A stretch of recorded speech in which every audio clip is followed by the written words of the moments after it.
Hey everybody, Bryant, the restaurant giant, back with part 4 of our restaurant reopening strategy. And today we're going to dive into something a little bit off what the intended path was. We were going to start talking about the marketing construct, but I realized the marketing construct is kind of out of context if we don't discuss the concept of the new customer journey and what that's going to look like. So let's dive right into this and understand this business is always about anticipation. And we've made adjustments throughout all of our careers, and we've had to pivot many different times. So now we have to break out the crystal ball again, and we have to look at what has changed and how are we going to have to adjust. And here's what we know for sure. The guests are going to be cautious, maybe even afraid. So that's going to force us to understand that they're going to want security, safety, visibility, awareness, and even distance in the short term. We also have to understand that they're going to be more cost conscious with all of the layoffs and the financial insecurity right now. People are certainly going to crave the experiences of going out to eat. They're likely exhausted of cooking at home, looking for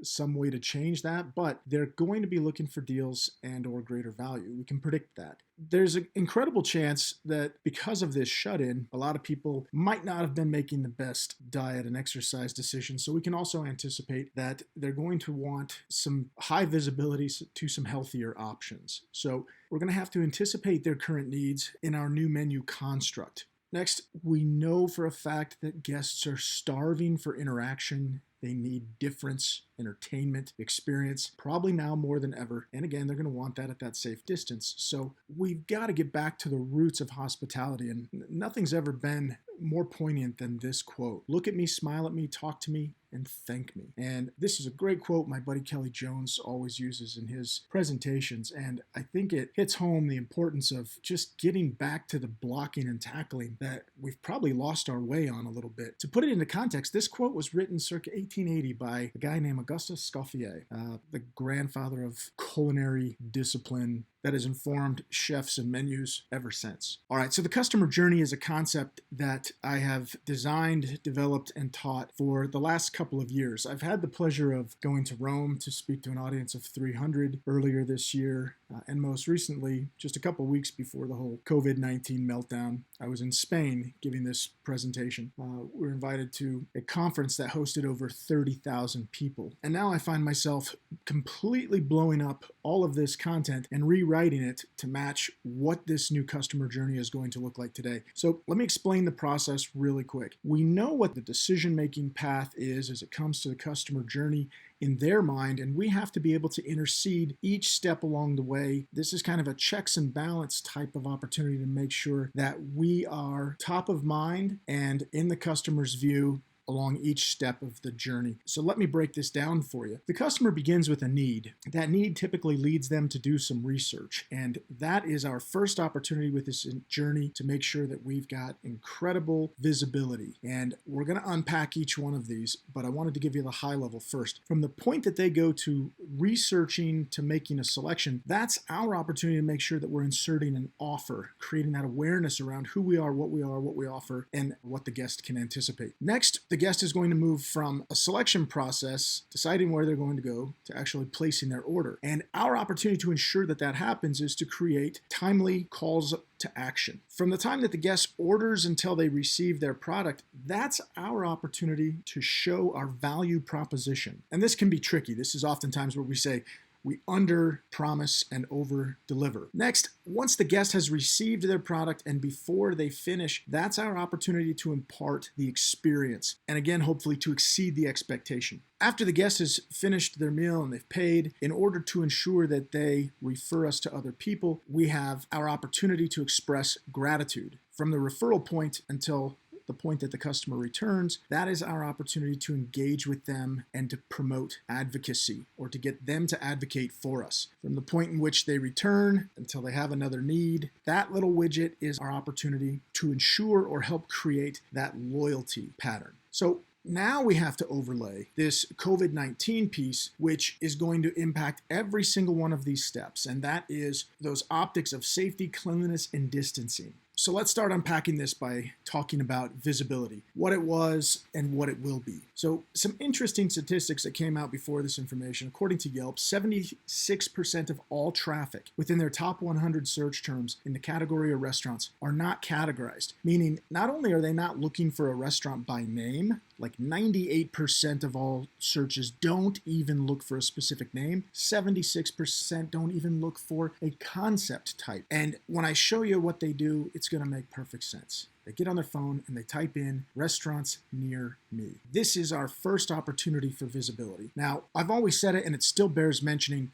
We've got to make sure that we are claiming our location in Google Maps, Google Plus, any of the social media platforms or peer review sites. We have to make sure that we're taking control of our page. But now we have to take it a step further, and we've even got to update the type of offering that we have. So in a recent Google search that I had just done near my house, you could see where there's these check marks or these X marks relative to what the concept is currently offering. And surprisingly, so many of these haven't even been updated. Being current is the new currency. This decision-making process starts right here. And if a guest does their research and they find out that it says you're open, and then they go to your restaurant and find out that you're not open, that's going to hurt your business immensely when it comes time to them wanting to come back because they don't have trust or belief in the fact that you're updating this. And of course, within that visibility piece, part of the new normal is an element of optics within that visibility where when they walk in through the door, the guest has this expectation of the business being sparkling clean. That's doors, door handles, seats, tables, chairs, counters. There's an expectation of sanitizer stations at the door, at the counter, potentially even on the table, and of course, inside and outside of the restrooms. Beyond that, we're also seeing some very interesting and creative ideas coming out of that visibility. This one was something that just came up in an article today that I saw where this restaurant had put shower curtains in between all of the seats. And I thought it was actually a relatively smart idea, not because it's practical, but because it's mentionable. It gets people talking, and that's going to be an important part of this entire journey, is that illusion of safety is going to make an impact. And doing something creative and clever that gets people's attention will absolutely help. Now, this is my website, The Helleburger. This is a model that we no longer have open, but one that we still use for demonstration purposes. And one of the ideas we had discussed was actually putting a live camera view in the kitchen on our website so people could see us social distancing, practicing the cleanliness, and that could be a huge ask and maybe even a crazy idea, but it's all about that visibility to the guest and how they perceive us and what we're doing to drive them into our restaurant versus the countless amounts of competition that we have out there. So that's in a nutshell visibility. Next, from that research to selection phase, that's our offer. Now, again, when I said being current is the currency, I can't emphasize that enough. A great website that's won countless awards for their design is a restaurant group called Smoky Bones. And this is a very, very different look from their traditional website. They used to have this transitioning slideshow that took up the whole page, and it really demonstrated their offer. They had barbecue, they had stuff for kids, they had stuff for catering and drop-off, they had a late night bar scene, great craft cocktails and beers, a late night bar menu. They had all you could eat different features at different times. But now they've updated this quite a bit. And within their offer, I can tell by looking at it that this offer is current. I can see that they're offering multiple ways to order. I can get curbside pickup, I can get carryout. They are doing home meal replacement kits with the Bones Basics, and they're doing drinks to go. Their state has made that legal, and they've even put that information in there relative to their response to COVID-19 and what they're doing to keep their customers and employees safe. So very dynamic, very intelligent.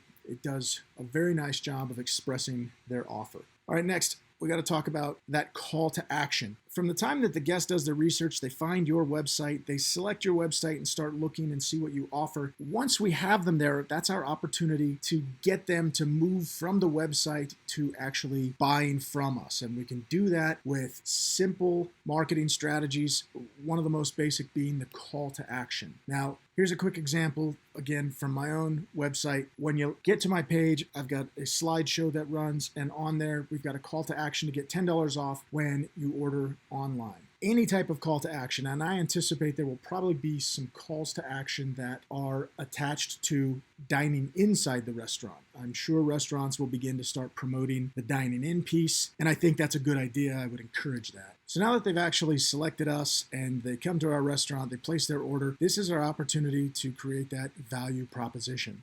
So we first have to understand value according to who the audience is. And the value proposition has changed a lot, and I'm afraid it has changed once again. So if we look back at earlier generations, our parents, for example, they were taught and they taught us that the value proposition was the intersection of price and quality. That evolved quickly as later Gen Xers and earlier millennials came on the scene, and they demanded that it not just be price and quality, but that the value proposition also needs to include the experience. And most recently, the value proposition changed again amongst millennials and Gen Z, where it evolved from price and quality and experience, and now it included accessibility. How many different ways can I access the brand? I can dine in, I can carry out, I can pick up, I can get delivery, I can get a catering drop-off for my party or at work, I can get boxed lunches. How many different ways can I access the brand? And is that visible within this entire engagement strategy? Now, unfortunately, in a post-COVID era,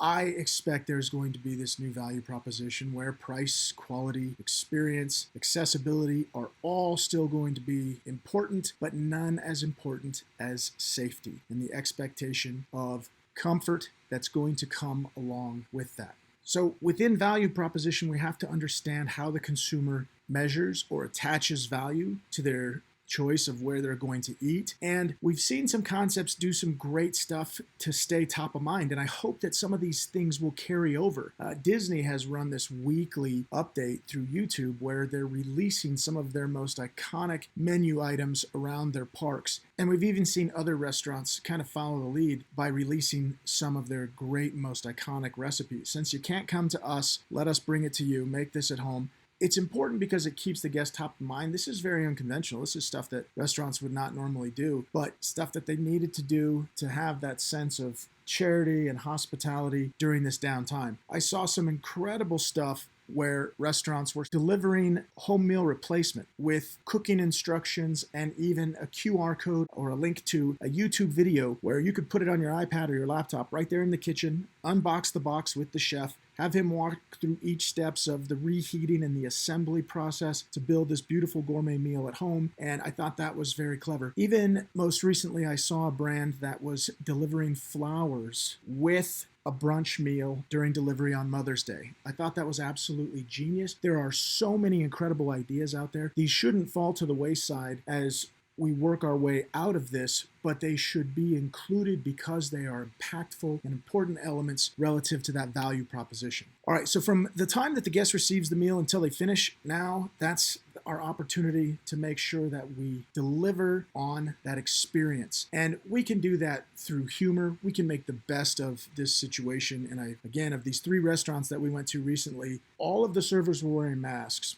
And the ones that really stood out were the ones that had these really creative and clever masks on. And that it kind of softened it. I grabbed these ones online because I liked them. Again, it goes back to that essence of service and the importance of the smile, and all of these kind of capture that and really put the guard down a little bit and did help kind of leaven the mood. Of course, that contactless payment thing, we know we're going to have to evolve and adapt for. That's going to be part of the expectation in the experience, because the experience can go the other way if it seems like we're tone deaf to some of this stuff. Paying attention to half, but not to all. This is an expectation. We're going to have to dive in and figure this out. Those that do it quickly or that have already done it or that figure out different innovative hacks or solutions to create this are going to be top of mind. And that experience is so important, and we've seen that in statistical data. We know 86% of buyers are willing to pay more for a great customer experience. 73% of buyers point to that customer experience as the important factor in the purchasing decision, and 65% of buyers find that a positive experience with the brand is more influential than great advertising. That's key. People are going to be talking about how it went when they start going back out. They're going to share this with their friends. It's going to be important to us that we make sure that we're asking them to do that, that we're encouraging them to do that. We've got to get that messaging and that expectation out in front of the guest, because it's going to help us come back. We've got to do our part to promote that. Now, there are some other incredible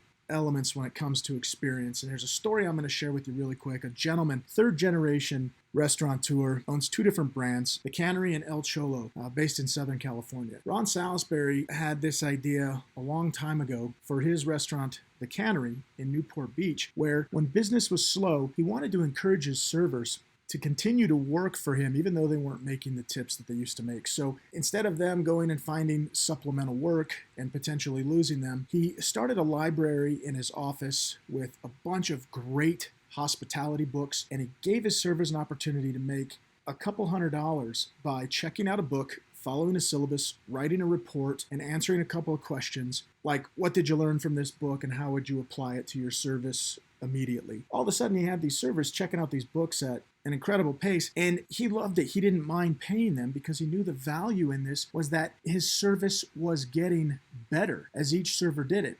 Now, fast forward, he's been doing this for a number of years. Now he's got a group of service staff that talks in a nomenclature relative to the ideas and thoughts behind this book or these books. And if you're a new employee that comes to work there, you can't keep up. You don't understand what they're talking about. They turn you on to these books. And now he's got new employees that come in and actually do more book reports at a faster pace, not just for the money, but to catch up with the team. Absolutely one of the most brilliant ideas I've ever seen, worth recycling and re-talking about in this specific era. The service at the Cannery, if you have been there, you know, is exquisite. The staff turnover is incredibly low because people make a lot of money. They're very talented. They've been given a lot, and in return, they give back to their owner with loyalty. Fantastic idea and an incredible way to impact service. All right, after that experience piece, the guest is finished and we need that referral. One of the simplest ways to do it is through gratitude, and this is something that we lost sight of pre-COVID-19, and I really hope that we do get back to the blocking and tackling, the basics of what hospitality is, and there is no easier way to demonstrate hospitality than through gratitude. And this is what's fascinating. Restaurants spend up to 11 times more money on trying to advertise and recruit new customers than they do in retaining their existing customers that they already have.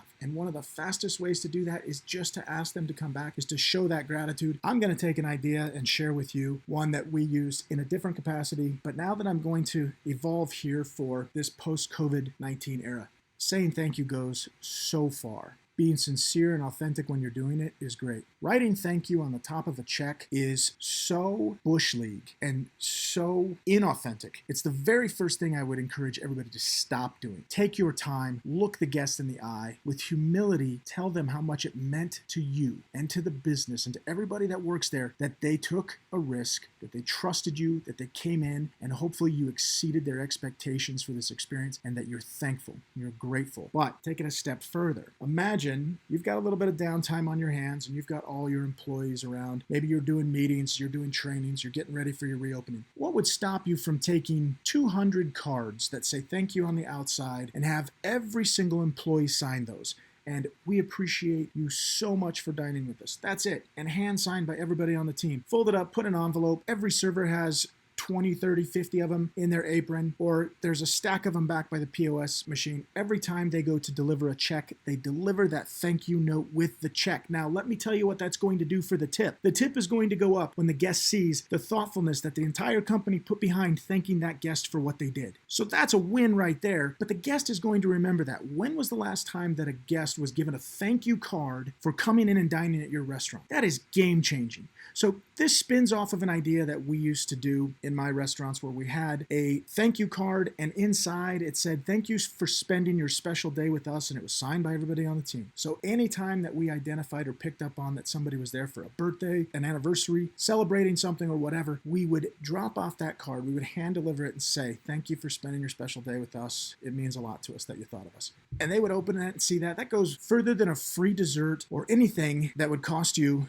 way more money. I think our average card cost us 29 cents for a card. And when we had an employee meeting and everybody had to sign them, we could knock that out. We could sign 100 cards in 5 minutes. It was so simple, but so powerful. This is probably one of the best ideas in this deck that I hope that I could share with you, and one that I hope that you'll execute. All right, from gratitude. Now the guest is at that point where, are they going to make a referral? Are they going to return? this is our opportunity to create that advocacy. I can promise you, if you've done all these steps that we've talked about so far, you're definitely going to create advocacy. But you also have to make sure that the guest knows that how much that helps you and how much it means to you. So there's a couple of things. First, we have to look at where that major advocacy channel or network lies. And we also have to understand the difference between that advocacy network. So we break this down into a couple of categories. So traditional social media like Facebook and Twitter that appeal to the masses and are spoken to the masses,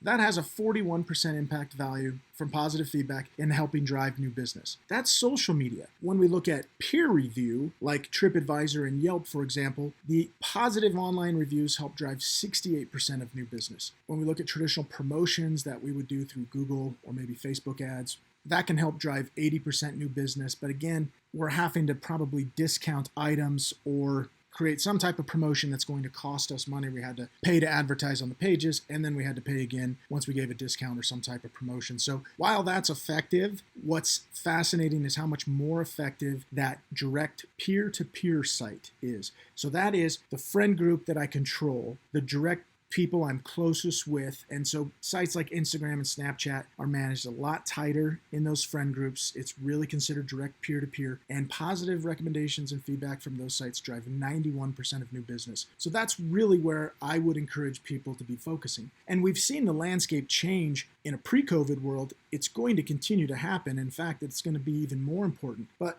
we've seen these peer-to-peer sites influence the way that restaurants are managing presentation. Not just on the plate, but to go. That's never been more important than it is now. We've seen the impact of it in the internal design and aesthetic of restaurants, and the same thing with the external design. We've seen the impact that it's had on clothing and on the individuality that we now allow our staff to have. And we've also seen that influencer page catch fire and have a lot of direct impact. The point is, the more we can promote people to take those pictures, to let people know that they were just here, that the experience was great, that the food was great, that the value was there, that we're open, and that we know what we're doing, that's really going to go a long way for us. I've even said that I would never open a restaurant again without putting my handle on all of my plates. Forget the logo. I got to put my handle on the plates because people are constantly taking pictures of the food and we're not getting any credit for where it came from or any type of direct link. So another idea I would encourage you guys to explore. Get the word out, let them know that you're there and that you're crushing it. So from advocacy, and the point of whether they're thinking about returning and your business becomes top of mind the next time they have a need, is where loyalty comes in. And loyalty can be confusing because we tend to think that marketing a rewards program is loyalty. That's not loyalty. They are not mutually exclusive. Loyalty is the collection of all of these steps and the execution of them. And the reward is nice. Maybe the guests would have come back without it. Likely, if we executed all these steps before this, they would have. So it's great to use this as an incentive, but by itself, without all these other steps, it's a waste. Now, it's still worth talking about loyalty programs. So I'm going to dive in a little bit. I don't care how dynamic or how rudimentary your loyalty program is. It still has a hook. So from the basic card to the most dynamic system to even something as simple as just take a picture of your receipt, show the cashier or your server a picture of that receipt within 1 week's time and get a free whatever the next time you're here.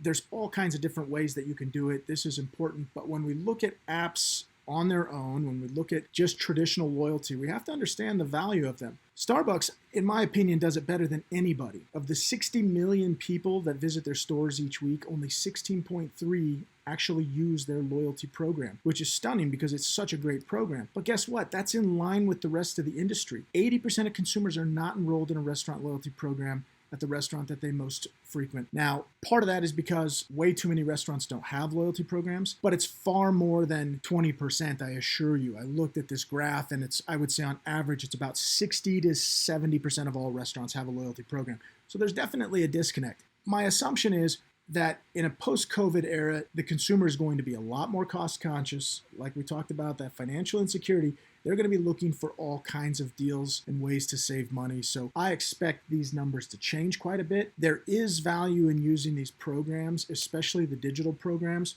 And that's because the power of the push advertising that you can do with anybody who's signed up, prompting them to come back and try, to come back and see you, to come experience a new menu item, or that you have not seen them for lunch in 30 days. And a lot of that is managed with concepts like geofencing. So if you're going to dive into it and start a loyalty program, I would encourage you to check out, the best loyalty programs. Google it. You'll find a lot of great information. There's all kinds of programs that are built into technologies you probably already have. You could reach out to your credit card processor and ask them if they have some type of a loyalty program attached to their service, your POS company, your online ordering technology that you're using. There are so many different add-on applications that already exist. If you're not using them, I would encourage you to, and I would encourage you to do it on a digital platform so that you can get that guest information, you can get trends and indicators about their frequency, you can promote to certain groups that haven't been in, you can set those geofences so that anybody who's in your neighborhood gets a pop-up that gives them some type of incentive to come try you right now, or that makes them aware of a new thing that you're doing, like maybe you just started online ordering, maybe you just started your own internal delivery system. This can go a long way and something that'll be incredibly helpful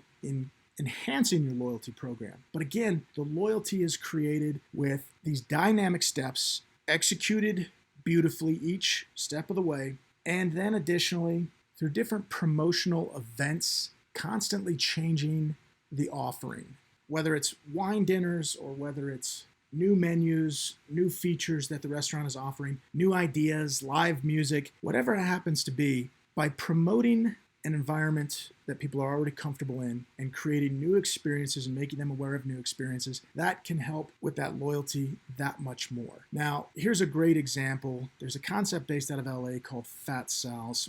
Wonderful guys. Every year around Halloween, they close the restaurant, they rebrand the entire restaurant as a McDowell's restaurant from the movie Coming to America. It's a cult classic. It absolutely grabs people's attention. The outside sign says McDowell's. The inside employees are dressed in the McDowell's uniform. They change the name but not the ingredients of their menu items to reflect the McDowell's menu items. It's very, very clever. It keeps people talking. It keeps the concept top of mind. And those people that already go there and already love the place will be your promoters. They'll be loyal. They'll come back in. They'll get other people to come back in. And that is a really, really critical piece in completing this cycle. So again, a lot of content, a lot of information coming at you. That's the customer journey. That's the impact of optics, safety, and cleanliness and distancing as it applies now to this new customer journey in a post-COVID-19 era. There is a lot to go through, a lot to think about. I hope that this creates some stimulation, and information and inspiration are great, but it's not worth anything if it's not actionable. All right, so stay tuned. Restaurant Reopening Strategy Part 5. We are going to dive into the new marketing construct and how we're going to get guests in the door, how we're going to keep them there, and how we're going to be more profitable in doing it. So thank you, as always, for tuning in. If you've got feedback, please post it. I try to respond to everything. If you've got directions, insights, stuff you want more of, less of, just let me know, and we will get to it. Thank you so much for tuning in. Thank you for subscribing. Stay safe, be good to each other, and we'll talk to you soon.